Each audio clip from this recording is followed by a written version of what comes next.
Sumatera Barat bukan hanya sekedar provinsi, namun banyak kata karun di dalamnya. Mulai dari sejarah, budaya, kekayaan alam, seni, banyak lagi hal-hal yang membuat saya takjub akan daerah ini. Adat bahasa isyarat, syara bahasa kita berubah. Slogan yang menjadi panutan masyarakat Sumatera Barat, yang menjadi panduan hingga daerah ini masih bisa bertahan dan menjaga keasliannya. Saya adalah bagian dari Sumatera Barat. Sumatera Barat adalah rumah saya. Siapa bilang anak daerah sulit untuk mengekspresikan kreativitasnya? Siapa bilang anak daerah tidak punya kesempatan untuk dikenal masyarakat umum lewat karya-karyanya? Saya sudah membuktikan. Saya bisa. Kita semua bisa. Tidak ada alasan daerah menjadi pembatas untuk berkarya. Jika saya bisa, maka kalian juga.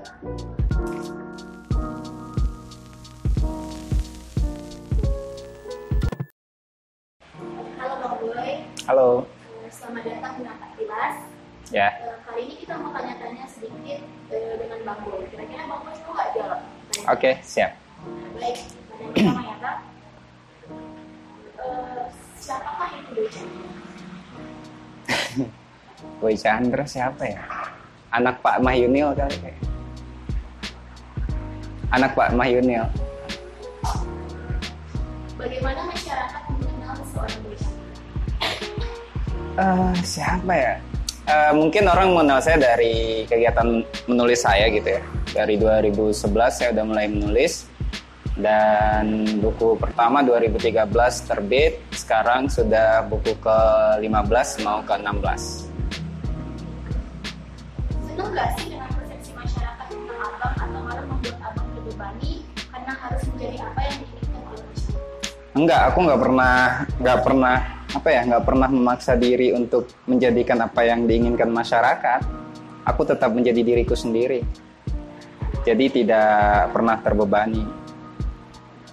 Sejak kapan sih orang-orang mulai menyadari bahwa seorang Boy Chandra itu?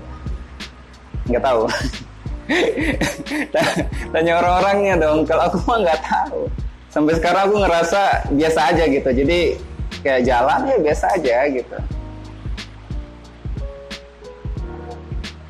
Pernah nggak Abang merasa kalau kreativitas itu hanya milik ibu kota atau di daerah itu nggak bisa bersaing dengan daerah? Kalau itu sih enggak ya. Karena emang dari awal aku kan wisuda 2013, S1 2013. Kemudian memutuskan untuk tetap di Padang dan berproses di Padang.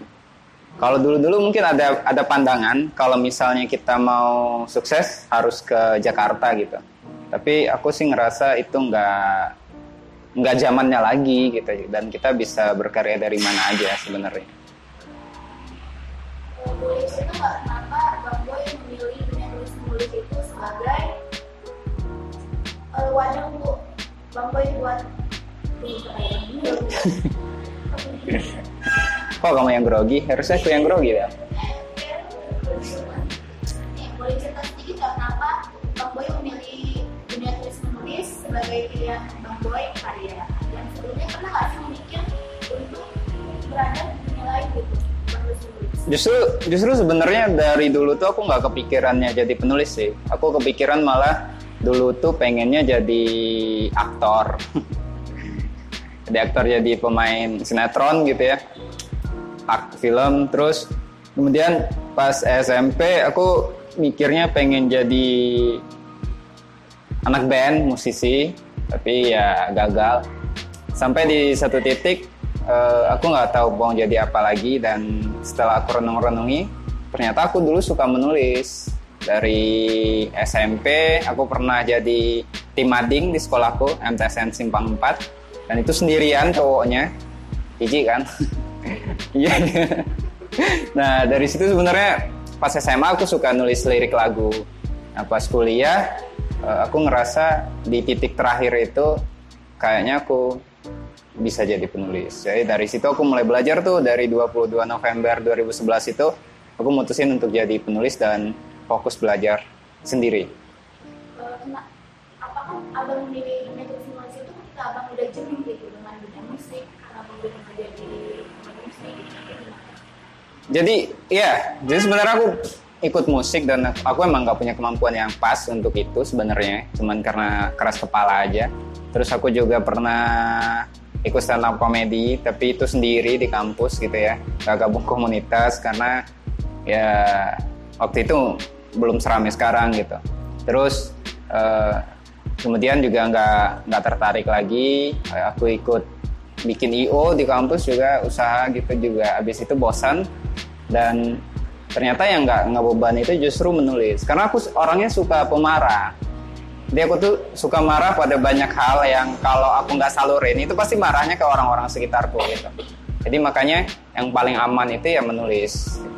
Jadi marahku bisa tersalurkan melalui cerita yang tanpa menyinggung orang yang aku marahin gitu sih.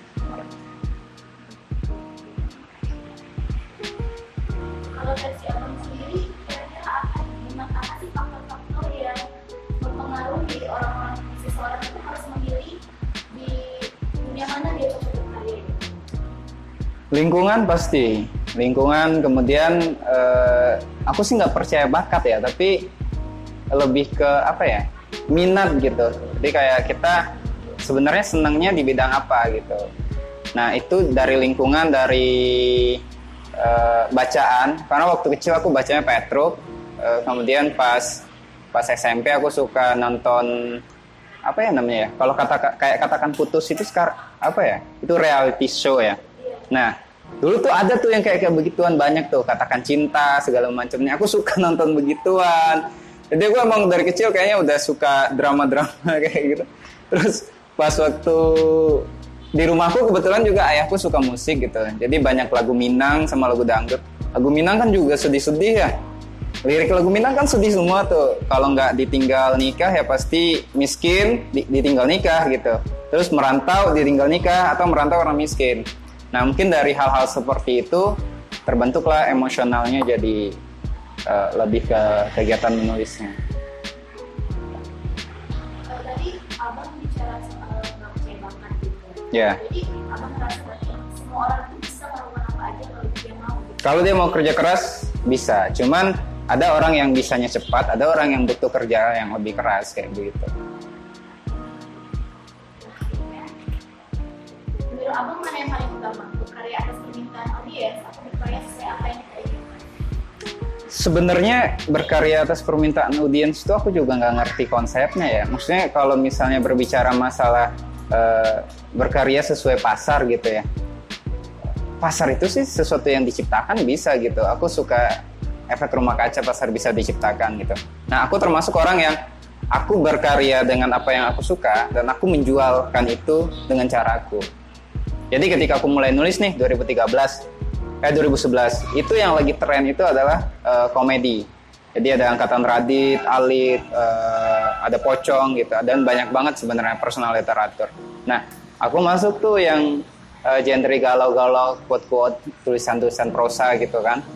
Nah, jadi maksudku itu waktu itu kalau kita berbicara apa yang orang suka itu malah aneh bagi orang mungkin waktu itu. Karena ketika aku nulis orang pasti bilang, apaan sih galau mulu tiap hari gitu.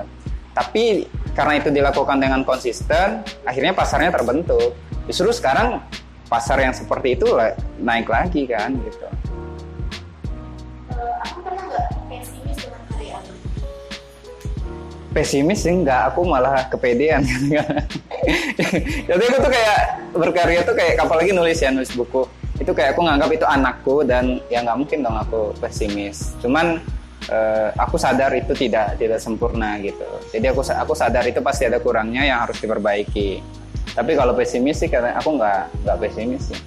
Gimana menurut pandangan abang orang-orang yang kayak gitu berkarya misalnya nulis banyak tapi itu kayak merasa takut gitu, karyanya takut takut orang-orang nggak terima, takut misalnya bakal dihina gitu. Gimana menurut abang? Ya kenapa harus mikirin itu sih sebenarnya? Gini ya, analoginya gini. Kitab kalau saya Islam Al-Quran gitu. Nggak semua orang suka Al-Quran. Ya kan ada beberapa kasus misalnya kayak gitu. Atau kitab lain nggak semua orang bisa kitab lain suka. Itu kan tulisannya dari Tuhan loh. Gitu. Itu firman Tuhan dan orang nggak suka. Apalagi kita yang manusia biasa. Jadi kalau kita mikirnya sampai ke situ justru kita sombong sebenarnya gitu. Kalau misalnya kita berusaha semua orang suka dan orang nggak suka itu nggak ada masalah. Nah kalau kita nulis kan sebenarnya ada segmen masing-masing tuh. Kalau aku misalnya pembacaku rata-rata usia 13 sampai 25 pembaca remaja dan mereka itu ya pembaca untuk yang ringan-ringan aja gitu.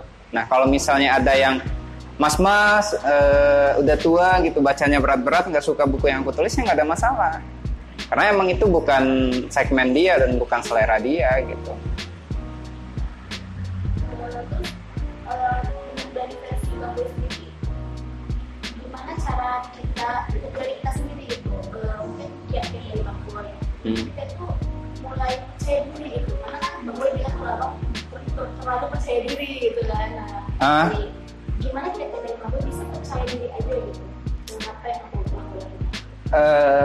Kalau aku sih, aku sebenarnya ikut banyak ya. Salah satu cara melatihnya adalah ikut organisasi. Misalnya aku di kampus ikut organisasi. Terus ya kenapa harus tidak percaya diri? Justru pertanyaannya tuh kenapa harus tidak percaya diri gitu.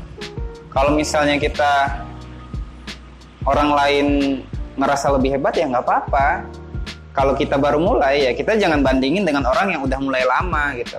Nah orang-orang nggak percaya diri itu biasanya karena dia ngebandingin diri dia yang sekarang dengan orang yang udah berproses bertahun-tahun itu nggak bisa gitu. Jadi kalau misalnya saya ngebandingin orang pencapaian yang tinggi, saya pasti ngebandingin proses dia dengan proses yang saya lalui. Maksudnya gini, ketika ada satu orang dia udah berproses 3 tahun, saya baru mulai, saya nggak bisa bandingin dia yang sekarang dengan saya yang sekarang. Saya bandingin saya yang sekarang dengan dia yang 3 tahun lalu. Harusnya kayak gitu.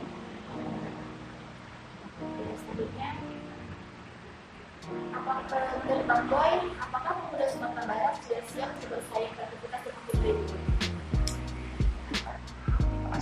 Industri kreatif di Sumatera Barat ya. Saya udah coba dari 2013 dan ya mungkin sebagian udah siap ya. Tapi sebagian menurut saya sih masih butuh kerjasama dan saling support ya. Karena kebanyakan nih, banyak yang berkarya tapi tidak mau memanfaatkan teknologi, banyak yang berkarya tapi tidak percaya cara branding karya gitu. Jadi kalau misalnya masih kayak begitu ya susah.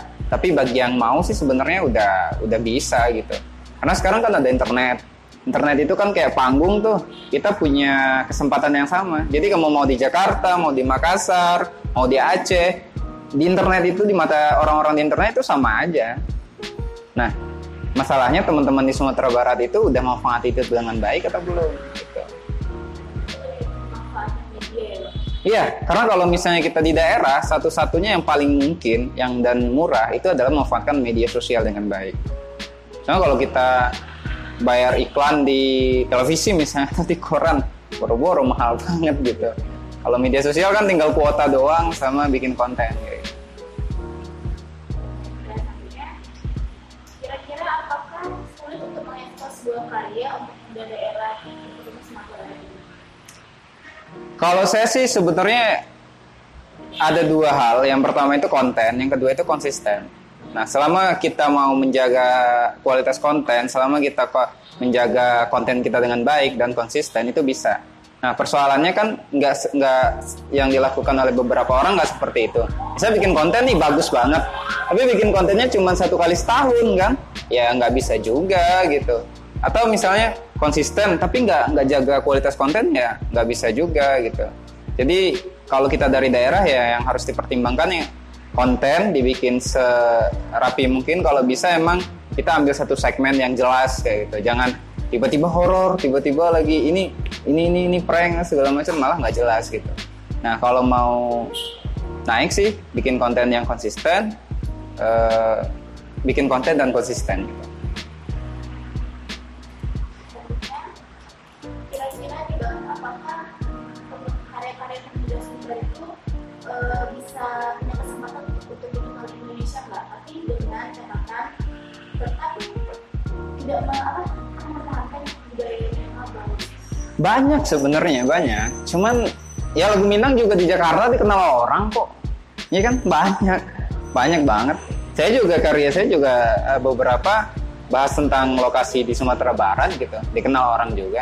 Cuma masalahnya adalah kita mau nggak sedikit membuka diri dengan keadaan yang ada gitu. Jangan, misalnya saya sih percaya ketika kita membahas budaya, kita bisa membahas budaya itu dengan berbagai cara gitu, dengan berbagai kreativitas gitu. Misalnya lagu aja deh, lagu kita membahasakan tentang lingkungan di Sumatera Barat kan nggak harus dengan lagu Minang, ya kan? Kita bisa bercerita dengan lagu band, musik band misalnya, atau lagu pop dan bahasa Indonesia gitu, bisa aja. Dan itu bukan berarti kita menghilangkan budayanya, kita tetap membawa budayanya. Justru hal-hal seperti itu menjadi pintu masuk bagi orang luar untuk masuk ke konten-konten yang lebih lokalitas lagi gitu. Misalnya kita bikin nih banyak kreator Sumatera Barat yang bikin konten-konten ringan, film pendek misalnya. Nanti ketika orang tahu, orang akan lihat tuh, oh ini ada loh sinias Sumatera Barat bikin film bagus nih. Nah, apalagi nih film lokal dia kira-kira yang bagus gitu. Dan itu kan dilakukan oleh beberapa daerah. Katakanlah Makassar misalnya. Makassar itu 2016 apa ya?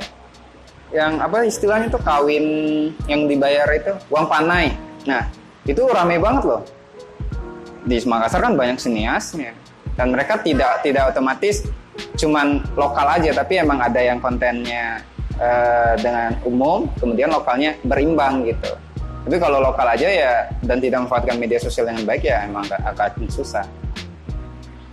Berarti nggak harus melebur atau melebur gitu lah bang ya? Makanya kayak ikut-ikutan ke barat-baratan nggak harus juga sih. Sebenarnya yang bisa kita ambil itu kan sebenarnya polanya bisa kita ambil tuh, tekniknya bisa kita ambil dan praktekin di sini. Sebenarnya itu udah banyak banget loh dilakukan orang Minang. Contohnya, kalau kita ingat lagu-lagu zaman dulu ya, lagu Minang zaman dulu, itu pasti kebanyakan lagu India tuh. Lagu India kemudian dibikin berbahasa Minang. Nah, pola itu kan sebenarnya udah banyak tuh dipakai. Cuman kalau itu kan, kalau karya kan jatuhnya plagiat gitu, kecuali ada lisensinya. Nah, maksudku kegiatan trik seperti itu udah dilakukan oleh banyak orang di Sumatera Barat dari dulu. Bahkan orang Indonesia sebenarnya, YouTuber Indonesia kan juga banyak yang pakai pola yang di luar diterapkan di Indonesia dan sukses gitu. Seharusnya Sumatera Barat juga bisa pakai pola kayak begitu. Menurut Abang, apa keunggulan atau potensi dari pemuda Sumatera Barat tapi yang mereka itu nggak sadar? Banyak sebenarnya. Misalnya gini, kita beruntung hidup di Sumatera Barat karena secara tulisan gitu, sastra misalnya, banyak banget kan sastrawan Sumatera Barat. Kita sudah dikenal dengan wilayah kata-kata gitu. Setiap hari kita, apa sih nggak kata-kata, cerita kita udah banyak banget tuh. Bahkan bahasa Indonesia itu nomor 2 loh. Jumlah katanya paling banyak dipakai menjadi bahasa Indonesia dari bahasa Minang gitu. Artinya, selama kita mau mengeksplor itu, selama kita mau memanfaatkan teknologi, kita bisa berkembang. Pertanyaannya adalah, ya kita udah serius itu belum menggarap hal-hal seperti ini di Sumatera Barat. Nah sekarang kita masuk ke segmen selanjutnya challenge lah. Oke. Nah di sini udah ada kertas. Ya. Di dalam kertas ini ada satu kata. Ah, Karena abang seorang penulis, Oke. jadi satu kata itu abang bisa buat menjadi sebuah puisi. satu puisi apa satu kalimat? Satu puisi dulu. Saja deh bang. Satu kalimat aja kali ya? Ya, boleh. Oke. Nah, Boleh?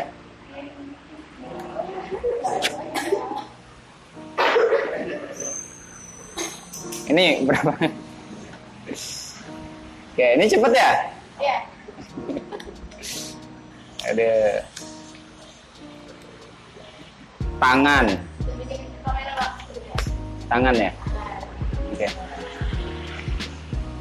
Aduh, aku grogi kalau kayak gitu.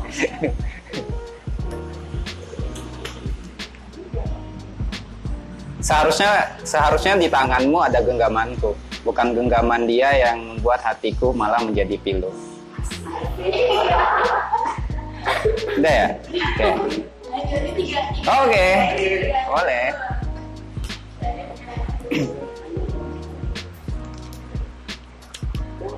Jalan.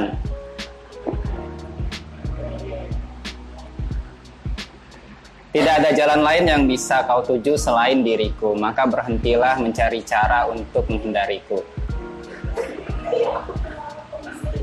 Udah? Oke, satu lagi.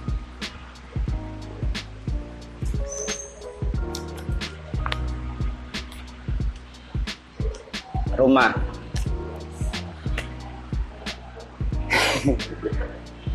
Tubuhmu adalah rumah bagi segala rasa lelah dan gelisahku.